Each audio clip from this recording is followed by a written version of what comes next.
This is Killer Innovations, a show about ideas, creativity, and how you can innovate. Welcome to the Innovator's Garage, where you learn to create your next game-changing killer innovation. Welcome to Killer Innovations. I'm your host, Phil McKinney. I am back in the studio here this week, and we are broadcasting live.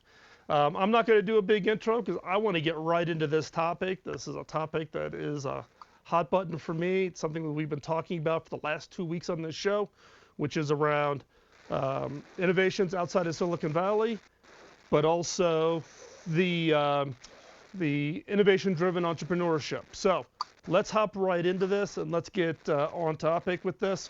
So I want to bring in our guest, Ross Baird.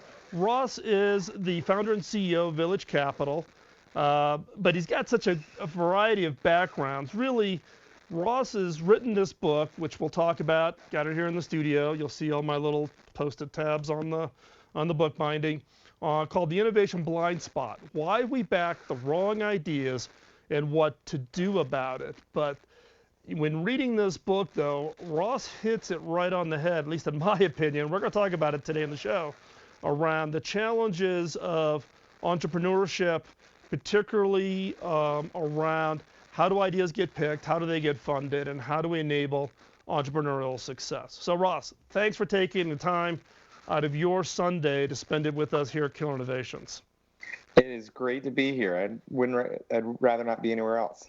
So I always start the show when I know something about a little bit about someone's background. I've had a lot of young entrepreneurs. I've had high school students who've invented devices to return movement, to people with strokes who then have gone on and get funding for medical device companies, etc. So I'm always interested in people's backgrounds and how did you get involved and interested in entrepreneurship.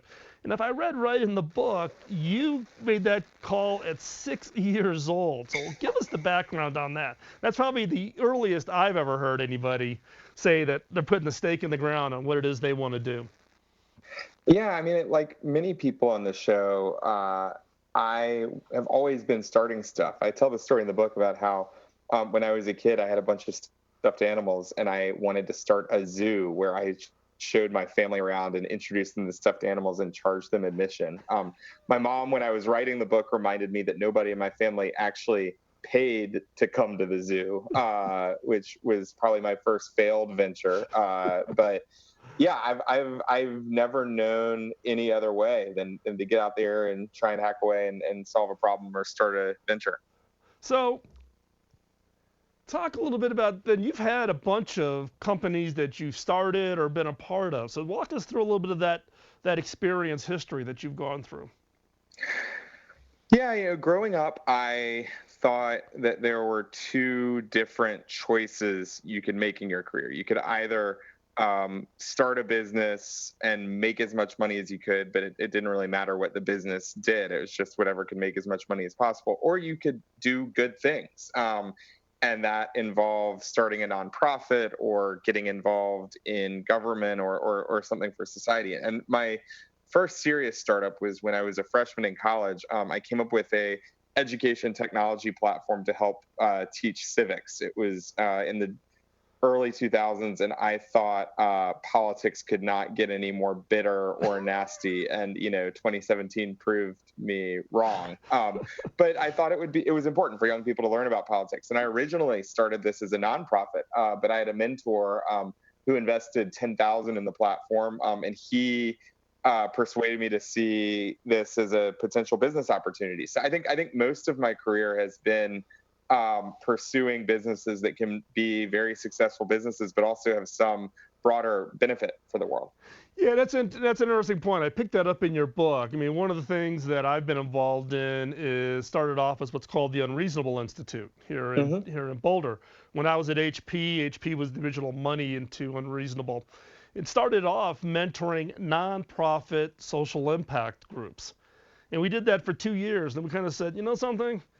Trying to do that as a nonprofit drives a whole different set of decision makings that if you just run it as a for-profit, with impact being the objective of the end result of what you're doing on a normal for-profit business. Is that what you found?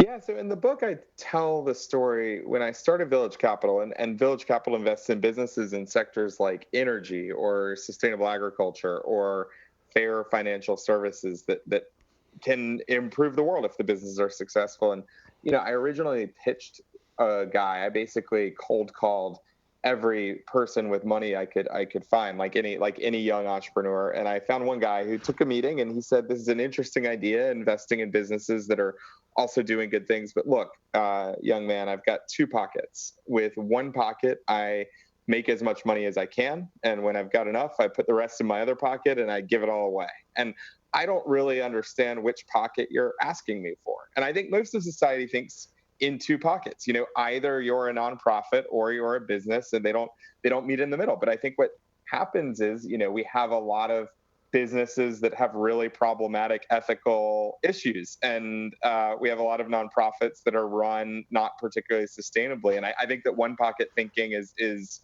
the way I prefer to see the world. Yeah, I mean, that is actually an excellent point, because one today, as I'm a CEO of a nonprofit, not a charity, but it's a nonprofit tax-exempt R&D lab funded by industry. But on the flip side is in my family, we actually run two nonprofit 501c3s, right? One for Pioneer Education, which is creating creativity curriculums for schools in Rwanda, and then Hacking Autism. And but it is interesting when I talk to people, when you tell them about the 501c3s, it's kind of a complete change in mindset in the way the conversation goes. And, I think that's a real blind spot. I mean, we're seeing right now, Silicon Valley used to be the envy of the world, but I would say that the last year or so has not been particularly kind to technology or Silicon Valley. And we're seeing, for example, Facebook said it doesn't really matter what you want to post, so long as you pay, we can put whatever you want out there. And, then you see Facebook taking money from Russia for election advertising, or you see white supremacist advertising on Facebook, and all of a sudden people say, well, wait a second, maybe not all money is good money. Maybe there are some ethical issues that we didn't think about. And so, I think that technology right now has historically thought that everything we do is good and positive, and I think it's led us into some pretty serious ethical dilemmas. So just like the nonprofit world could benefit more from one pocket thinking, I think the business world could benefit a lot more from one pocket thinking as well. Yeah, and I agree. I mean, there's a lot of challenges in Silicon Valley. I've done 2 rounds of living out there, in the early 80s, and then I achieved escape velocity until I got convinced by HP to go back for another round in the valley. And believe me, when I was done at 11, my wife was anxious to get the heck out of there. But it does amplify the issue of where everybody kind of has this belief that all innovation is good, and that's not the case. And also the belief that when you think of innovation, people think Silicon Valley, which is not the case either. So there's 2 fallacies that get wrapped up in this, this hot buzzword of innovation, that, innovation's magic and everybody wants to be part of it. You kind of point this out in your book around what you call entrepreneurship is not a meritocracy. We've got a couple of minutes before we need to take a commercial break. So give us a quick definition, and then when we come back, we'll pick this up. Yeah, so in the innovation blind spot, I start with one of our companies that we've worked with called Lend Street. And the founder, Jerry Namorin, started his company in Charlottesville, African-American guy. And the company basically provides a fairer alternative in financial services than payday loans or loan sharks that rip off poor people in America. Jerry had a great idea, and he went out and he started his company, and he really struggled to raise money. And I met him about 2 years in. I was like, "You're great. This business model is great. It seems like it's doing well. Why haven't you raised money?" And he goes, "The investment world is all about pattern recognition." And they said that's a good thing. And look, I'm a black guy. I live in Central Virginia, and I'm solving poor people's problems. I'm 0 for 3. Jerry struggled to get off the ground, not because he had a bad business, but because 80% of startup investment is in 3 states, California, New York, Massachusetts. Less than 5% is in women, less than 1% is in people of color. I mean, he didn't fit the patterns of like Mark Zuckerberg in a hoodie, and he struggled. Yep. We can talk about how to fix it when we get back. I see we're running out of time for now, but that's the problem we're trying to solve. Yeah, and you've nailed it right on the head. This has been a topic that we've had. Kim and I have had a number of shows here on Killer Innovations and also on her show on KDOW around, for instance, the gender challenges, the ageism, the diversity programs, etc. Entrepreneurship, not a meritocracy. We're going to pick up this topic when we come back right after this quick commercial break.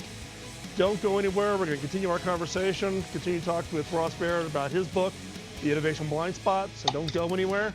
And we'll be right back after this quick commercial break. You're listening to Killer Innovations on the Biz Talk Radio Network. Thank you. Biz Talk Radio.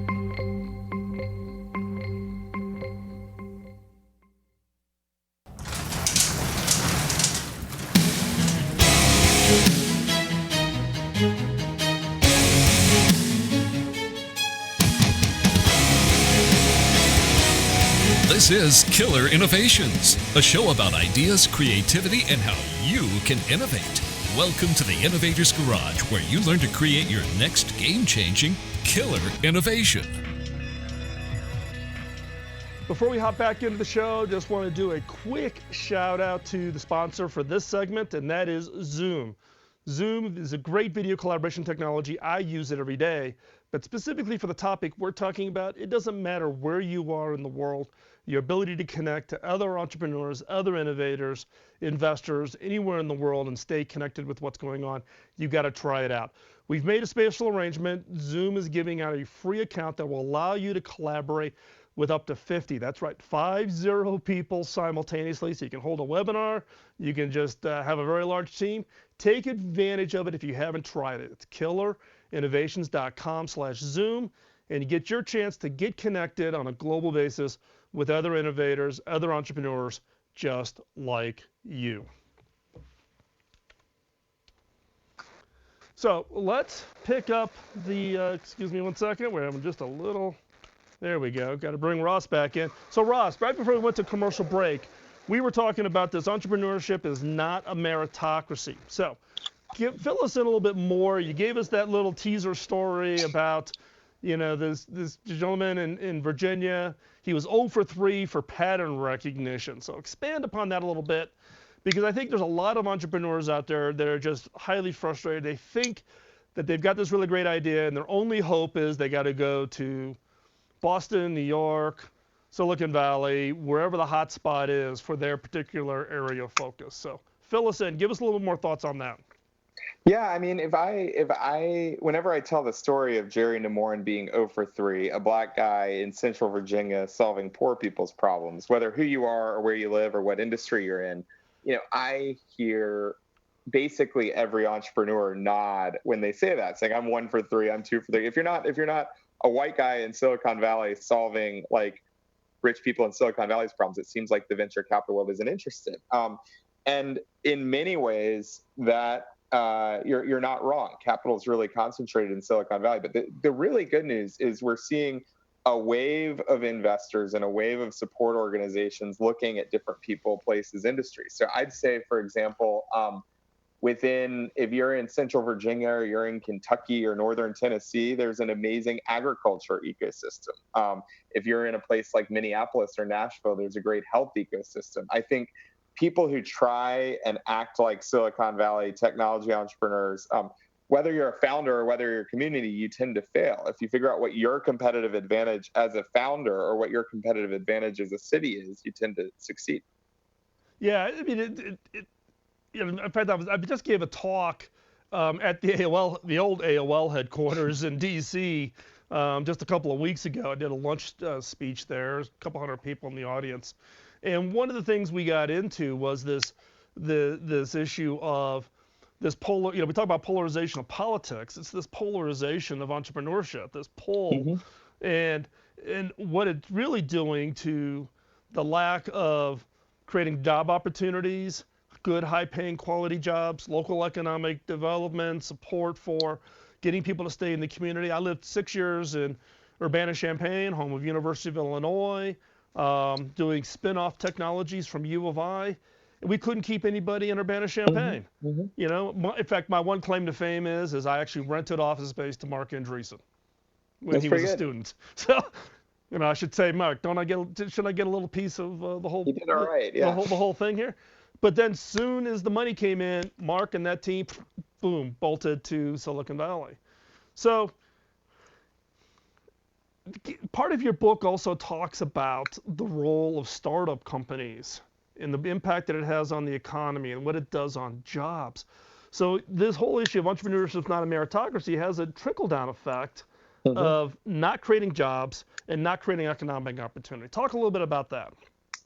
Yeah, so I think when we think of entrepreneurship, we think of tech, venture capital, Silicon Valley, but that's a one-size-fits-all. Entrepreneurs come in all different shapes and sizes, and if you don't feel like a Silicon Valley tech entrepreneur, that's okay. You can build an amazing business. Actually, it's incredible. When I was writing the book, I looked at the history of venture capital, and venture capital, this came out of structures we used to invest in the whaling industry in the 1810s.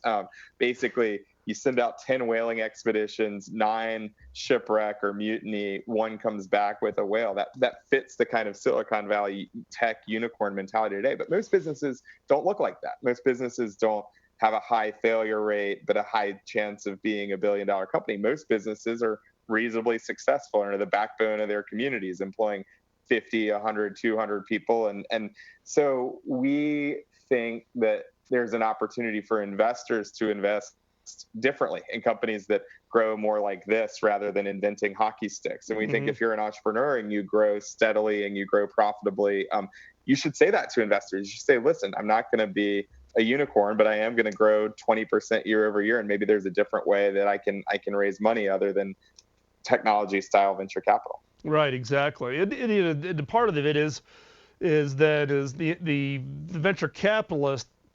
In some cases, it's not smart money. It's just peanut buttered across as many number of deals versus having investors who are in fewer deals who can get more deeply engaged and actually help you be successful rather than just throwing money at you. Let me give you an example of one of these companies that is a very different story. So we invested in Paducah, Kentucky, which is one of the poorest counties in the country. I know Paducah, Kentucky very. My wife and I got married in Henderson, Kentucky. Evansville, Indiana. I mean, you know what we're talking about. Like, I know exactly what you're talking about, Paducah.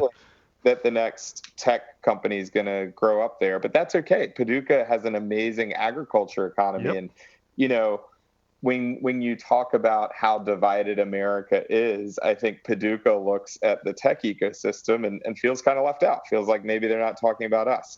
We invested in a company called Fin Gourmet in Paducah, Kentucky. And what Fin Gourmet does is it's this amazing woman. She and her partner started this business. They catch invasive Asian carp, which is a huge environmental threat throughout the whole Mississippi River watershed. They pay a living wage job to people to go out and fish for a living, which in rural Kentucky is probably the best job you can get. They fillet the fish. They rebrand Asian carp, what they call Kentucky Blue Snapper, and they sell it to the high-end restaurants in New York and San Francisco, and they make a couple $1 million a year.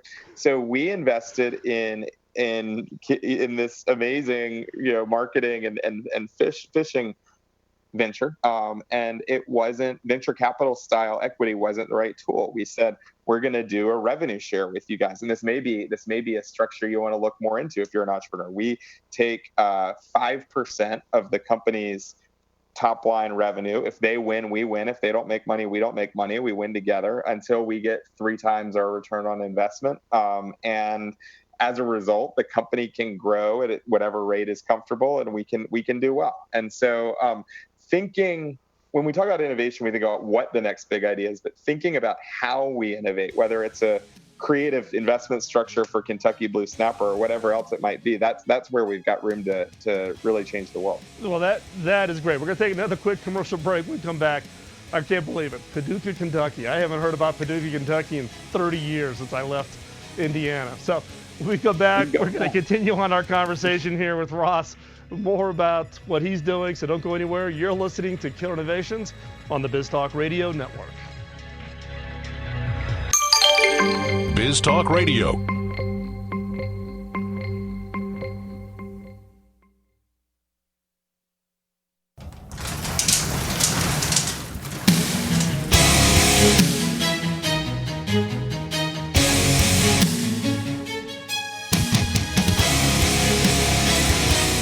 This is Killer Innovations, a show about ideas, creativity, and how you can innovate. Welcome to the Innovator's Garage, where you learn to create your next game-changing killer innovation. Welcome back to Killer Innovations. Before we hop back into the show, need to do another shout out to one of our sponsors. This segment is being sponsored by HP.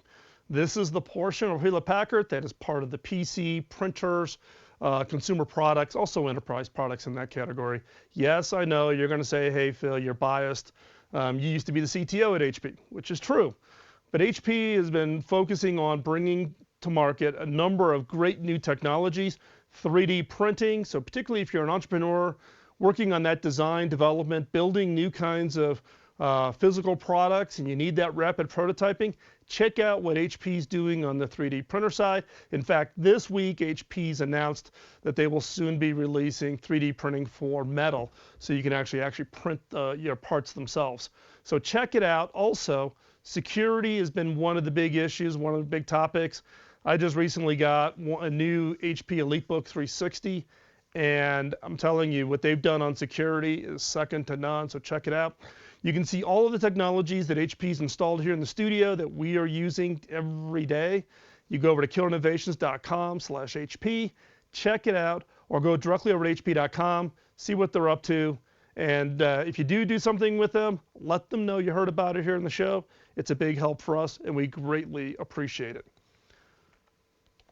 So let's hop back in. We were having a conversation with Ross Baird, the author of The Innovation Blind Spot. And I'm telling you, there aren't that many books that come across my desk that I get this excited about. But boy, this is right down the sweet spot for me.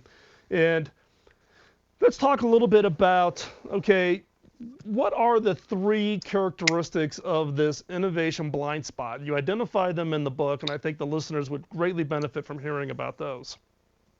Yeah, so the purpose of the innovation blind spot isn't to say get rid of your blind spots. It's human nature. We all have blind spots. They're all things we're good at. We all have weaknesses. It's if you're self-aware of your blind spots, you can overcome them. So the first blind spot is it's not what you know, it's who you know. And that's people tend to, instead of going after the best ideas, go for the ideas that they know and understand. You hire your friends, or you invest in, I know this guy from college and he's really, really good. And they may be good, but if you expand your field of vision beyond just who you know, you actually are able to find much, much better ideas. So that's the first one. The second one is one size fits all. And I was talking earlier about venture capital.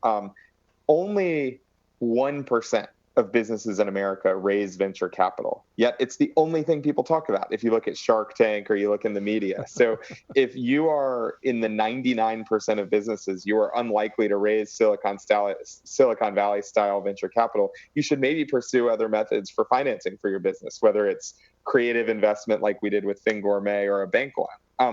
And then the third blind spot, like we talked about earlier in the show, is the idea of two-pocket versus one-pocket thinking. Most people running a business think that doing good is not part of the business, and most people running a nonprofit think that they shouldn't do it sustainably. But I'd actually argue that one-pocket businesses, one-pocket nonprofits, both pretty substantially outperform. Yeah, so I'm going to get back to let's start with the first point, which is who you know. Does that also apply then to you get the heavy influence of the people who potentially could fund you by doing it the way you think they want it done? Yeah, I see this all the time. When an entrepreneur meets with an investor and you try and figure out how to pitch the business so the investor hears what they want to hear. And the very best investors actually know when you're doing that. They know when you're telling them exactly what they want to hear, and they like you less because of it. The very best investors look for self-confidence. And so, Village Capital, we are a very We have a very unusual way of investing. We actually have entrepreneurs themselves make investment decisions.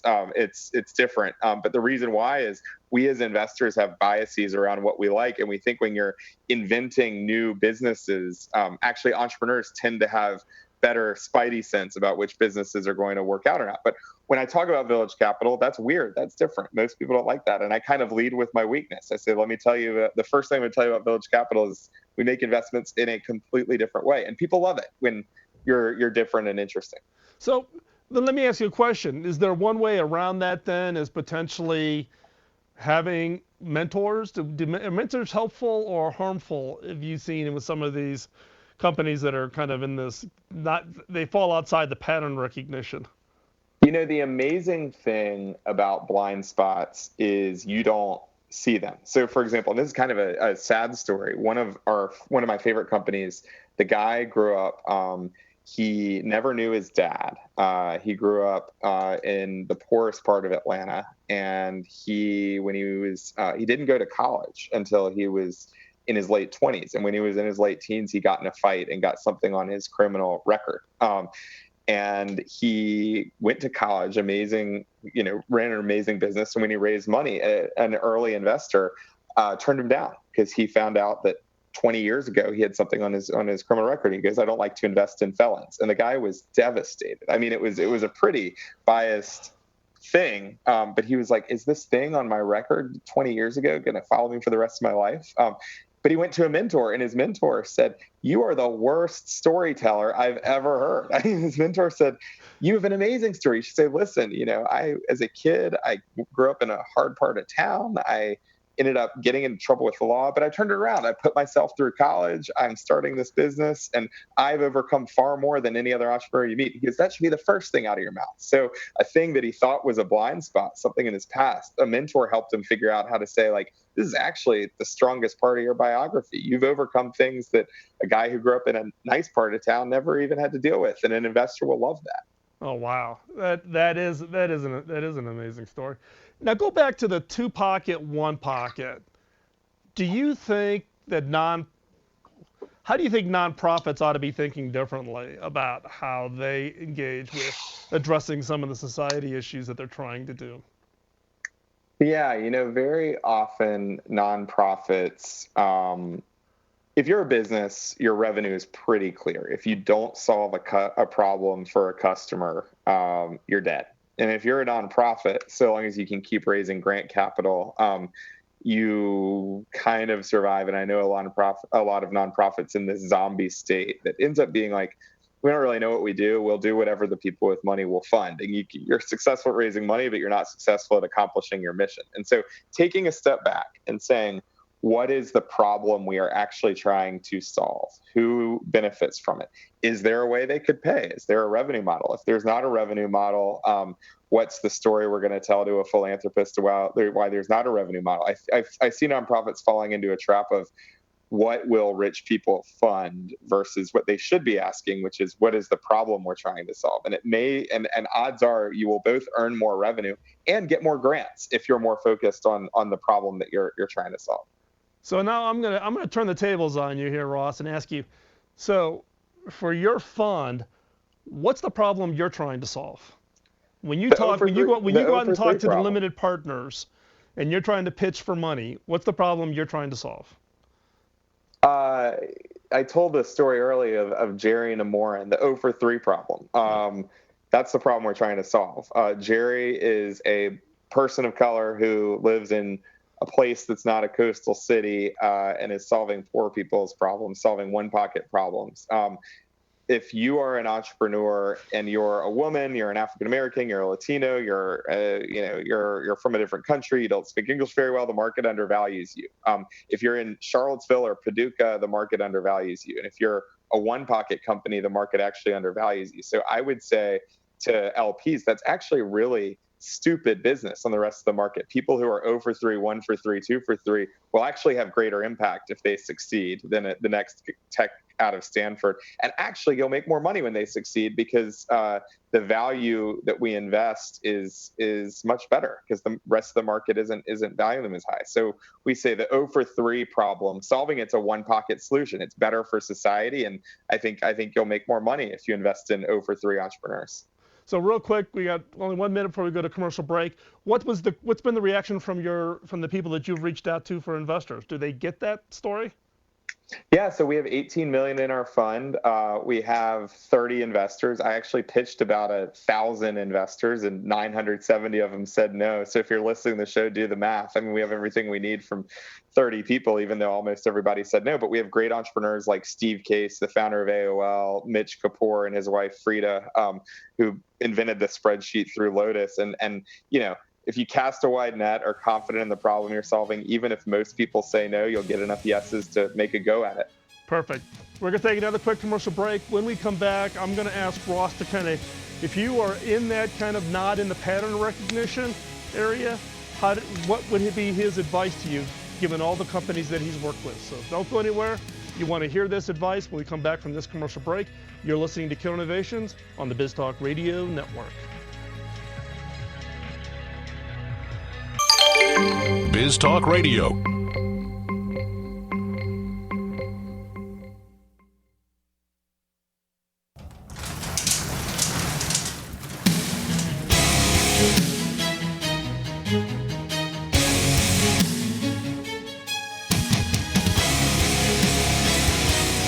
This is Killer Innovations, a show about ideas, creativity, and how you can innovate. Welcome to the Innovator's Garage, where you learn to create your next game-changing killer innovation.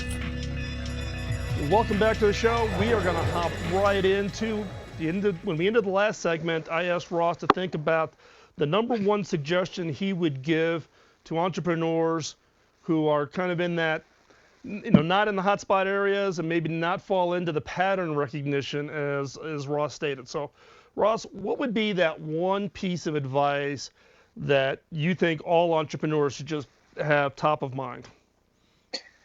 In the innovation blind spot, I talk about this. We actually looked at traits of hundreds of entrepreneurs we've worked with, and the single trait that most predicted success was self-awareness. The amazing thing about blind spots is you can't see them yourself. It takes friends, it takes mentors to be able to see them. So the single biggest piece of advice I would ask is always ask for feedback. Say, what am I missing? How am I doing? The people who love you the most are going to give you the harshest feedback. Don't take it personally, but having someone else illuminate your blind spot just might be the difference between success and failure. I did 13 startups before I finally got my one IPO, right? So I guess I win on the endurance record, I guess. Yeah. Or lucky 13 for me. But in some cases, friends and family just want to be nice.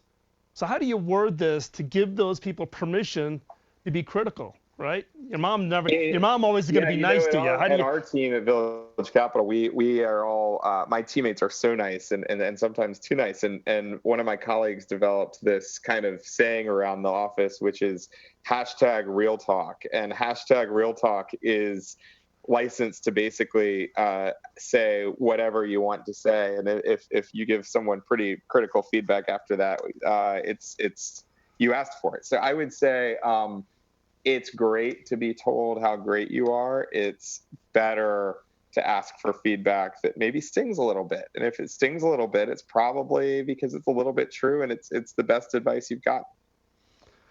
And what do you think is it the fact that we just can't see our blind spots? Is it natural bias? Is it lack of confidence? Is it we just want to believe our own PR? Is it all the above of that?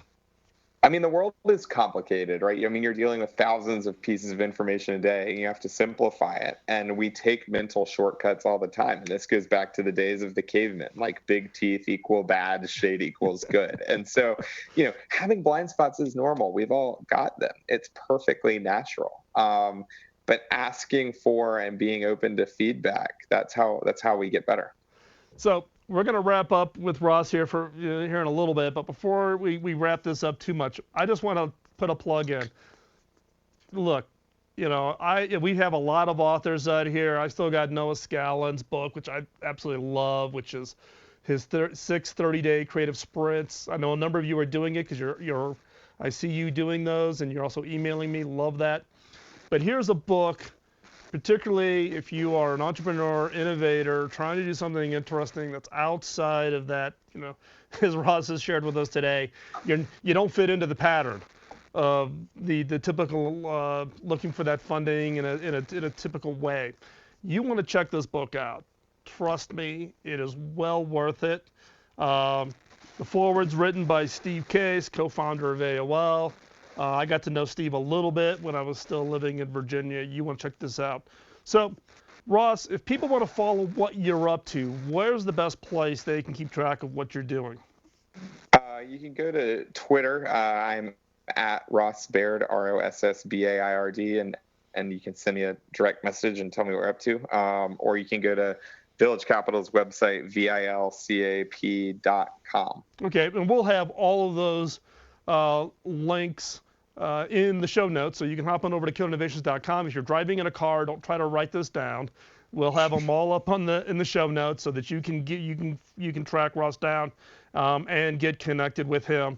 And Ross, where can they get the book? I'm assuming Amazon, all the normal book places. Yeah, Amazon, anywhere they sell books. Innovation Blind Spot. Check it out and drop me a line on Twitter and let me know what you think about it. Perfect. Is it available in audio yet? It is. It's on Audible, and amazingly, they people still like audio CDs, and you can get it on that too. I did not do that for my book, but Audible is how I'm catching up on all of my books. So, hey Ross, thank you very much. Great job on the book. It's a killer. Love it. And I wish you the best of success on as you get out there and get the book promoted. And love to stay in touch. You're doing great work. And you're right in the sweet spot of what we're passionate about here at Killer Innovations. And would love to stay in contact with you. Yeah, thanks for having me on the show. This is great. So, as we wrap up here for today's show, I want to give you a quick update on a couple things. One is if you haven't checked it out, hop on over to the innovators.community. It's the community portion area that we hang out in. It's a private Slack community. So it allows you to connect with leading innovators from around the world. We've got innovators that, for instance, the former head of innovation from Kroger Foods is there, entrepreneur startup companies to other prominent people. And it's not just an area for you to get advice, but also to give advice. We all bring different experiences, and just as Ross just said about the blind spot, this could be potentially a group of mentors to come around your idea and give you feedback, but at the same time, you give feedback to other people's ideas. So this is really finding that community of innovators, inventors, entrepreneurs, designers, anything on the creative innovation side of the economy is kind of how we describe it. So you want to check that out. Hop on over to the innovators.community and check that out. That's where I'm hanging out. In fact, every day, 7 days a week, I am over there in that Slack channel interacting and also asking for advice. So I'm also out there asking for input and advice. Let's see, coming up, we've got some new content. We've got some great new shows that are coming up. Check out, not only subscribe to the show over on iTunes or iHeartRadio or Google Play, whichever your preference is. Also, check out Kim McNicholas' show. It's Kim McNicholas on Innovation. You can just go to iTunes and just type Kim, and it immediately comes up. So check that out. And with that, we're going to wrap up today's show. And get out there, get your ideas out there. Don't let the innovation antibodies get you down. Go change the world.